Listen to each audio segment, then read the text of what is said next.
Fighting talk back again today. I'm delighted to be joined by a victorious Tom Wright here at Cage Warriors 187. Tom, just over 3.5 minutes was all you needed against a tricky customer in Impossible 3 as well. Yeah, he is a tricky customer. Like I say, he's very experienced. He's had 14 fights before me, and I'm not sure how many times he's been put away. I know my teammate Liam Gittins actually put him away in Gittins' debut, but other than that, I'm not sure. But yeah, I'm really pleased with the performance.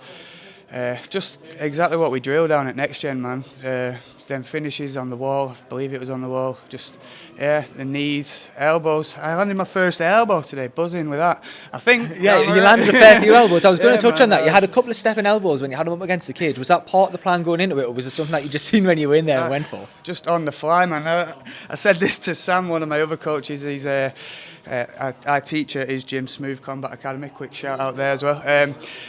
I said it to him when we weighed in. I'm like, he's a perfect elbow in height for me tomorrow. I'm going to get that on him. But I don't know. It just kind of flowed in there. Like I say, I've never landed an elbow in my first 3 pro fights. So it just happened, man. Buzzing with that. How much have you sort of, I guess, got to watch your P's and Q's when it is so dominant, but you know how tricky it can be? Like when you went for that K-God and tried to switch it in a triangle. To watch for stuff like that, how much did you need to make sure that, as much as the fight was in your favour, you stayed really locked in and focused on that? Yeah, that's it. When you're in there and you're like, the finish is right there, it's all a bit wild, and then he was on his back. I'm like, I don't just want to stand him, I want to show a bit of grappling, but he was tricky. I knew he was good off his back as well, so I was just wary of the attacks. I've got really good grappling, like I say. I train at Next Gen with my main training partners, Nathan Fletcher, one of the best MMA grapplers in the game. So I'm training with likes of him and Gittins and stuff all the time. So my grappling is really good, and I think I got to show little bits of it there. He couldn't take me down, and my submission defense was there.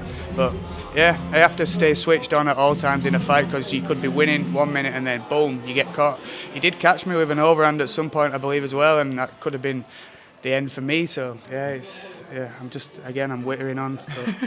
You touched on the gym there. Look, it's been a very busy time, of course. Nathan Fletcher there just fought a few weeks ago. Paddy fighting. Shem's got a fight coming up. Adam Cullen, Gittins fought. Everybody's just fought. Just what's that been like? Everybody almost working within a week to each other, like all towards the same goal, and just how's it been down at Next Gen? Oh, the vibe at Next Gen is unbelievable, man. Everyone's just on like a serious level. They're all just pushing each other to be better fighters and better people. So I can't thank Paul and Ellis and Ven, and obviously everybody else, Nathan, Gittins, just everyone at Next Gen for the making me so much better and so much more confident in my game. So I have to give a hats off to them guys, because without them, I don't know if I'd have even fought again, to be honest. Fuck knows, I don't know. They just pushed me to be better people, so I'm really happy to be a part of Next Gen. How difficult is it then to come back from like you say that loss, and then have that team around you in that support network? How important is that for you bouncing back? Yeah, it's massively important. Like I say, after my last fight, I wasn't really sure what was going on, but then just being around that environment, knowing my level, like being around the guys that are at the highest level, and I'm doing okay, like winning rounds, losing rounds, and I'm competing with them guys. Like I know my level, and I know I've got to do this, and I've got to try and give it something in this sport, because I fucking love it, and that's just how it is. I know you've touched on it in the last couple of interviews that you've just done, but that Manchester card, I mean, like Cullen's on everyone, Riley's on everyone. Would it be nice for you to be joining them down there? Yeah, I'd love to be on a Manchester card. Like I say, free away days on my Cage Warriors career. Get me in Manchester. I said it on the last 2 interviews. Some nice Brazilian who doesn't know how to punch his way through a wet paper bag. That would be just ideal, but probably not going to happen. All the guys on Cage Warriors are really good, so it's probably not going to happen, but that would be great. Perfect. Tom, thank you so much for your time, and congrats on the win, mate. Thank you.